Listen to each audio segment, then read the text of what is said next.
melihat lokomotif dari arah Kebayoran. Saya kan kaget, baru penumpang yang di depan itu pada teriak, oh, saya lihat jendela kereta itu udah hancur, pintu udah rusak, meleot. Ini darah dulu nih, saya dimin aja karena saya udah nggak percaya lah. Ya, silakan aja kalau mau menurut saya udah nyerah aja. Saya itu kerja bukan maunya saya masinis kereta api, bukan masinis tukang daun.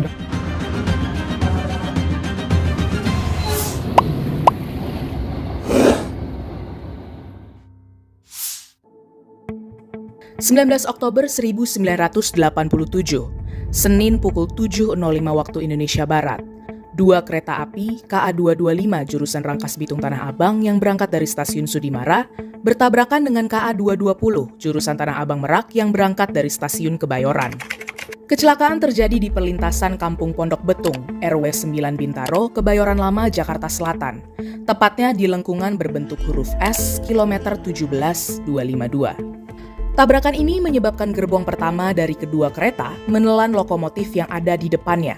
Sekitar 156 orang tewas, ratusan orang lainnya luka berat.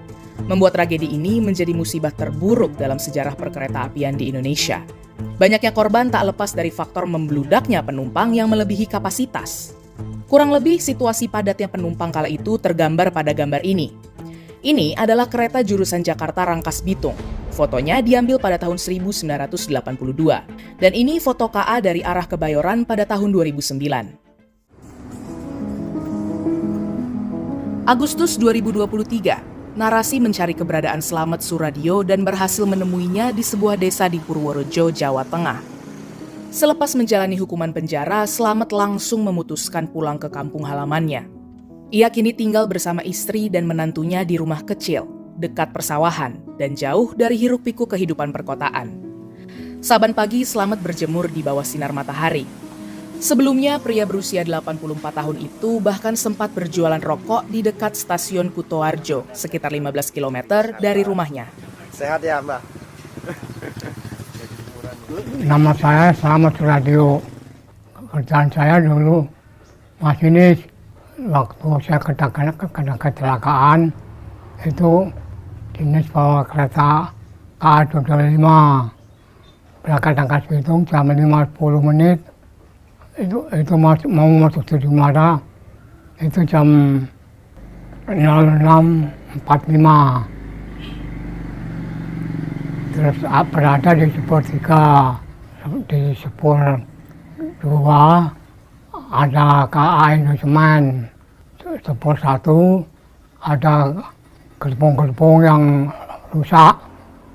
Pengertian saya itu sebetulnya udah aman. Enggak lama nunggu KA 220, saya dikasih PTP dari Kepala Stasiun Sudimara namanya Jamhari yang dikasihkan kepada pembantu saya Saleh 0645. Kalau ini surat apa ini, Mbak? PTP. Fungsi surat ini apa? Jaminan keamanan jalan.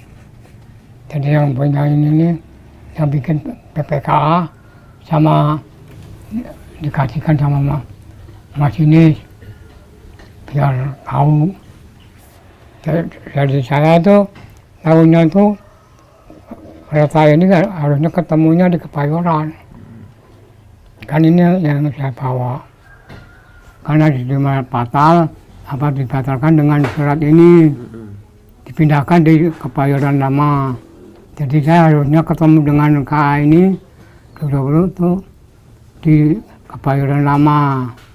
Saya dapat PTP, saya tunggu perintah 40 dan 41.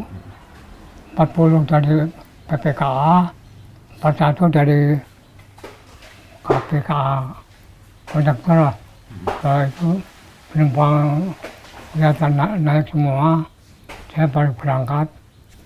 Jam 7:05 setelah saya diberangkatkan dengan semboyan 40, kemudian kondektur Adung Sapai namanya tuh. Kemudian Adung Sapai memberangkatkan dengan semboyan 41 yang berbunyi prit. Saya itu kan memberangkatkan kereta saya yang memberikan semboyan 35. Saya mengerti kalau saya diberangkatkan, sudah positif diberangkatkan dari Jamali pakai PPK 1 Sudimara.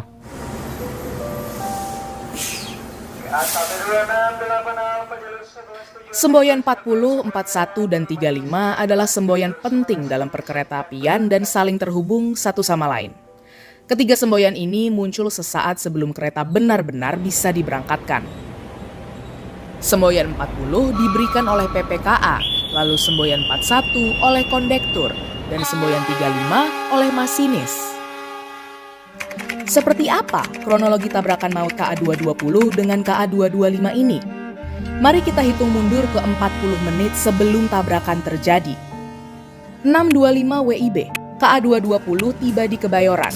Oleh PPKA Kebayoran, KA220 dimasukkan ke jalur 1. Tunggu bersilang dengan KA251. 6.45 WIB, KA225 tiba di Sudimara. Menurut jadwal, KA225 harusnya masuk ke Sudimara pukul 6.40 WIB dan menunggu bersilang dengan KA220 yang masuk ke Sudimara pukul 6.49 WIB. Namun KA225 alami keterlambatan 5 menit. Oleh PPKA Sudimara, KA225 dimasukkan ke jalur 3 karena jalur 2 terdapat KA1035 dan jalur 1 ada 7 gerbong stabling. Kondisi ini membuat emplasemen Sudimara penuh dan tidak dapat menerima persilangan kereta. PPKA Sudimara lantas meminta persilangan KA225 dan KA220 dipindahkan ke stasiun Kebayoran. Seharusnya PPKA Sudimara berkomunikasi terlebih dahulu dengan PPKA Kebayoran untuk meminta izin. Namun sebelum mendapat persetujuan tempat persilangan, PPKA Sudimara sudah membuat PTP untuk persilangan di Kebayoran. Lalu diserahkan ke masinis dan kondektur KA225 dengan diwakilkan oleh PLKA KA225. Hal ini menyalahi aturan karena seharusnya PPKA menyerahkan PTP secara langsung ke masinis dan kondektur. 6.50 WIB. Meski tanpa persetujuan Sudimara, PPKA Kebayoran tetap memberangkatkan KA220 dengan asumsi KA225 terlambat dan persilangan tetap di Sudimara. KA220 bagaimana? Kebayoran lama, KA220 aman. Mendapat kabar dari Kebayoran kalau KA220 sudah berangkat, PPKA Sudimara bingung karena PTP sudah terlanjur diberikan. PPKA Sudimara pun berupaya mengosongkan salah satu jalur di Sudimara untuk KA220. Caranya memindahkan rangkaian KA225 dari jalur 3 ke jalur 1 yang sebenarnya sudah ada rangkaian 7 gerbong. 6.52 WIB. Namun, kabar rencana pemindahan ini tidak sampai ke masinis KA225 Slamet Suradio. Slamet yang tidak bisa melihat semboyan merah dari juru langsir lantas membawa keretanya bergerak meninggalkan Sudimara menuju Kebayoran. 7.05 WIB. KA225 bertabrakan dengan KA220 di kilometer 17 plus 252. Mbah, setelah dapat izin, terus Mbah Slamet keretanya berangkat. Ya, Nggak lama kemudian katanya jam hari itu petugas PPKA mengejar kereta Mbah Slamet, katanya benar ya? bohong. Kalau ada kan orang banyak, itu pasti tahu saya. Yang jelas bukan saya sendiri, selain dari petugas ini keamanan juga ada penumpang banyak. Kan dia juga punya takut mati. Kalau umpamanya saya sengaja kan saya pasti digubuk lah. Enggaknya ditonjok sama orang-orang itu banyak. Berarti saya sengaja, itu bohong kalau ngomong. Yang jelas tuh aman, nggak ada apa-apa. Kan juga ngomong, berangkat Pak. Saya kan membutuhkan lihat belakang.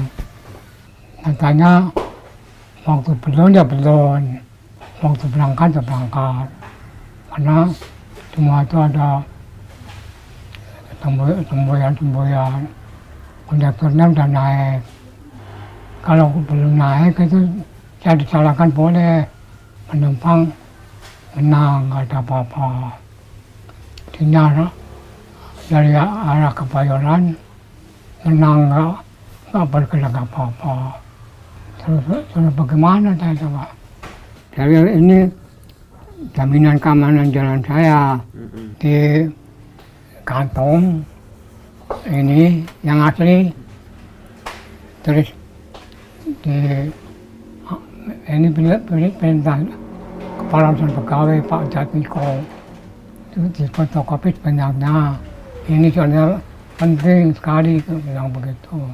Ini aslinya di Pengadilan Selatan. Darah saya di kantong sini. Dalam tragedi ini, Slamet ditetapkan bersalah oleh pengadilan karena dianggap lalai hingga menyebabkan jatuh korban jiwa. Ia divonis 5 tahun penjara oleh Majelis Hakim Pengadilan Negeri Jakarta Selatan pada 22 Agustus 1988. Lalu, Adung Syafei dihukum 2,5 tahun penjara, sementara Umriyadi dan Jahamri dihukum 10 bulan penjara. Slamet ditahan di Lapas Cipinang pada 1988 hingga 1993. Setelah bebas, pria kelahiran 1939 itu sempat hanya apel di kantornya karena sudah dibebas tugaskan sebagai masinis. Pada 1996, Slamet dipecat oleh Departemen Perhubungan dan tidak mendapatkan uang pensiun. Tudingan di pengadilan dan laporan akhir PJKA menyebut Slamet memberangkatkan sendiri keretanya tanpa izin. Slamet pun menyayangkan perihal PTP ini yang ternyata enggak terlalu banyak dibahas saat persidangan.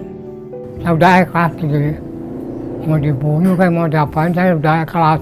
Jaksa mengancam saya kan 14 tadinya 20 turun 14 tahun kan kok benar saya tenang aja pikiran saya gitu, kenapa saya mau kasih PTP ada kereta, kalau begitu pemerintah nggak benar ya gitu. Kan saya ini yang ngacung, ini masalah PTP kenapa nggak diperbincangkan dalam persidangan, saya gituin kenapa saya dikenakan hukuman, sedangkan saya kan pakai PTP udah benar kerja, yang dihukum itu yang membuat, tetap aja dihukum 5 tahun. Jadi itu yang salah itu sebenarnya itu PPKA, ya bayangkan aja dari sana berangkat saya diberangkatkan. Slamet juga menceritakan bagaimana ia menjalani tahapan sidang yang panjang dan amat berat kala itu. Ia hanya boleh didampingi pengacara yang dipilih oleh PJKA dan tidak diperkenankan menunjuk pengacaranya sendiri. Kalau ingat begitu saya juga ingin nangis. Orang nggak apa-apa, orang mau kerja baik-baik saya jadi dihukum.